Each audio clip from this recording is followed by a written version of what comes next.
Okay, so the informations that's coming from sensory memory, the information that come from sensory memory, we lost these informations if it is not attended, and if it is attended, it will go to working memory. That's mean to short-term memory, and short-term, the information that's stored on the short-term, we tend to forget these informations unless if we rehearse. That means if we repeat the informations and if we chunk the information. So if we use these two strategies, chunk and rehearse, the information will be sent to the long-term memory. That means we'll be able to retrieve the information, to hold the information longer.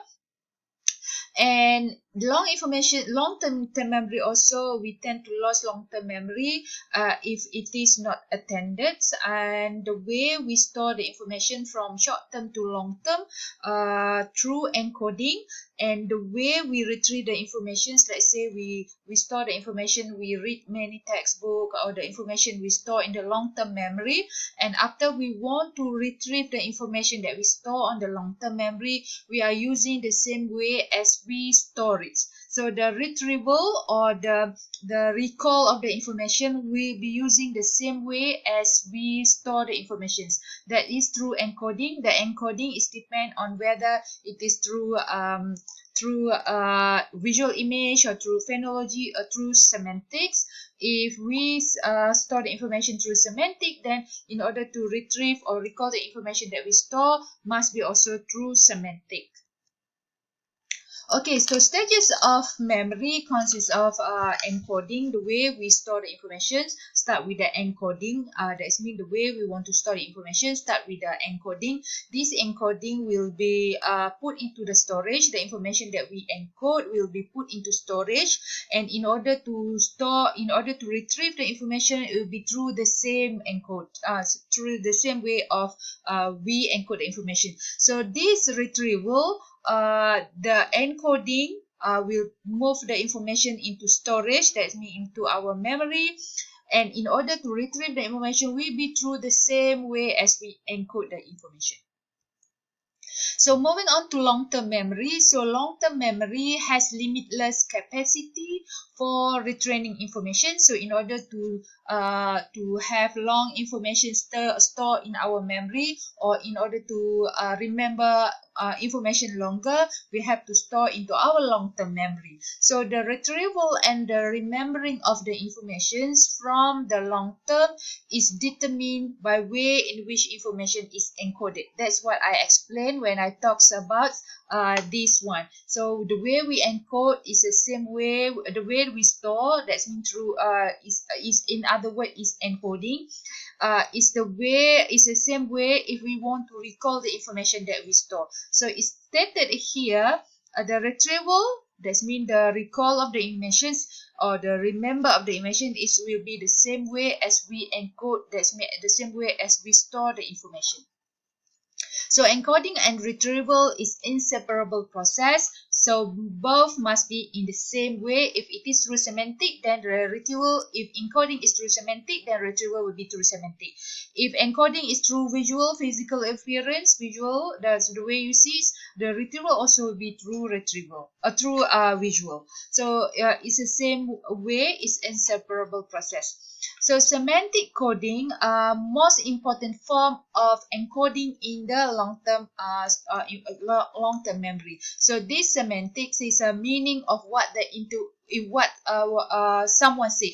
For example, if I explaining to you about these topics, so the way you understand, not only through visual image of my face, not only through the way you listen to my words, but also through semantic, through the meaning of the information that I want to send to you. So whatever I explain, whatever my physical appearance that's showing, if you do not understand what I'm conveying to you when I'm giving you the information, it's no point. So understanding the information is the semantics, that is understanding the meaning, what the lecturer or what the sender says. So here, semantic coding is the most important form of encoding in the long-term memory. So it's related to the general knowledge a person has of the world and not specific experience. So this is explanations of how we understand the informations. That's mean through semantic. When we talk about semantic, we understand the wording, the language, the information that the sender want to convey. That's mean what I want to convey to you regarding the chapter, for example.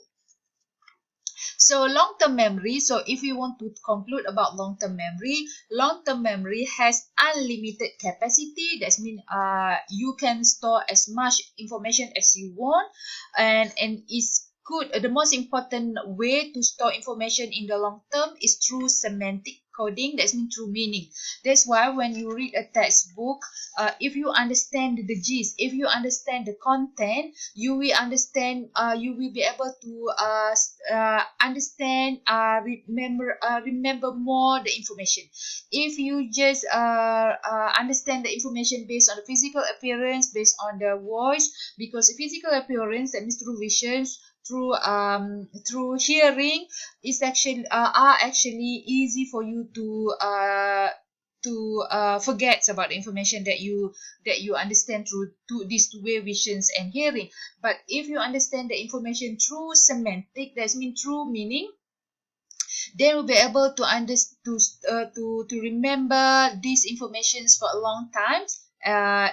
If you understand the information through semantics, through meaning. So it's also little decay. That means that if you store the information into long-term memory, you tend to remember more. So the information still in your long-term memory. So little decay mean tendency to forget is less if you store the information into your long-term memory. So long-term memory consists of two things, declarative and non-declarative. So long-term memory, declarative, in other words, is explicit. Non-declarative, in other words, is implicit. As you can see here, sensory memories, if you attend to sensory memory will go to short-term memory. And if you attend, that means if you do chunking or if you do rehearsing many times, this information will be sent to long-term memory. And long-term consists of two, explicit and implicit, or explicit is referring to declarative, implicit through is non-declarative. So explicit is anything related to your conscious mind, implicit related to your unconscious mind. So for example, unconscious mind, when you learn how, regarding the skill, how to drive a car, how to ride a bicycle, how to something that related to skill. So if it is considered implicit or non-declarative, sometimes when after long time, for example, you tend to for example, maybe 10 years ago or 20 years, 15 years ago, you learn how to ride a bicycle. So after 10 years, you never ride a bicycle, and now you want to ride bicycle. But you still can ride, even though you forget, you think you forget about how to ride a bicycle. But when someone give you a bicycle, or when you are in the urgent need, you just grab the bicycle, you'll be able to ride bicycle. So this indicate that the skill actually stay with you unconsciously. For example, last time I used to have, when I studied in Australia, I used to drive manual car, and before that I drive automatic car. And when I was in Australia, I always drive manual. So coming back to Malaysia, I drive automatic cars. But then when someone asked me to drive manual car, I still be able to drive manual car, even though sometimes I bit forget some of the, whether it is pedal, whether it is petrol, whether it is brake, but I still do remember, because skill is kind of stay with you, even though you tend to forget many of the things. But in the urgent need, you'll be able to do it again. For example, if people ask you how to do something that you used to do before, for example, play tennis or swim. If suddenly for 10 years you haven't swam, but suddenly people ask you or throw you in in the swimming pool, you still be able to swim because you learn the skill. It's become unconscious or become implicit. So you may forget the step, but you know how, because when we talks about learning skill, regarding skill is relating to implicit. Explicit is learning regarding episodics and semantic. That means we learn something, we store the information that relate to the events, that relate to the facts. So facts are related to semantic, event related to some episodic. So declarative, that's mean this way explicit. So declarative or conscious or explicit is actually conscious recollections of experience or facts that person encountered in the past. So this declarative information is divided into two types of memory again: episodic memory and semantic memory. So episodic is related to personal experience at particular place, particular times, such as you remember that you was praised before by the lecturer. For example, you are so afraid to present, and suddenly when you present, lecturer give you encouragement, praise. So you remember that points that the lecturer encourage you, for example, praise you. So you remember your event that relates to you. So another thing is when you, for example, your first job, your first thing that you buy. For example, I still remember that I bought my watch, the first watch. Until now, I still have this watch. So I still remember the time the event at that point when I bought that watch. So this personal experience that relate to yourself, that's considered episodic memory. So this kind of event you tend to remember more. For example, the day you got married, the day you enter USM, the day you take a flight, you first took a flight to Penang, for example. So you remember the events or the times that give you the most important parts or the most nostalgic to you. And semantic memories is regarding general knowledge about the world. It's not related to specific to your life, but it is relating to the general knowledge about the world, not related to personal experience. So everyday use of memory is referring to the declarative memory under semantic memory. So how to enhance memory?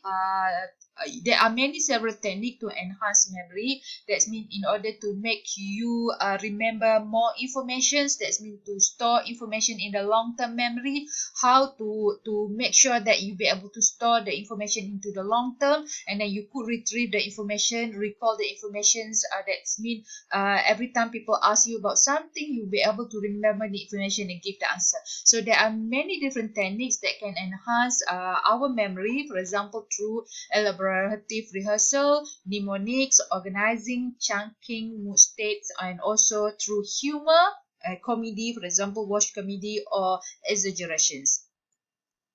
Elaborative rehearsal is like you process the information and put the information into deeper level by making connection between object or information to be remembered with the information something already remembered. For example, you just receive a new information or maybe new knowledge from this class, and then this new information you link or you connect it with the information that you already have, maybe already learned in previous semester or in previous time when you studied during your SPM or STPM or diploma. So that's the elaborative rehearsal, where you learn information now, today that you learn at the moment, and you try to connect with the previous information that you already stored, already learned. So for example, you study labor law, and you now, for example, this semester you take industrial relation, for example, or you take introduction to managerial psychology. You link you could remember the information more if you could link the information that you study now with the informations that you learned when you took your SPM or you took a subject last semester that relates In this case, for example, study labor law, you tend to link to the events that report in the news, such as strike action and so on. So you could easily remember the information and store the information. So that's what it says, elaborative rehearsal.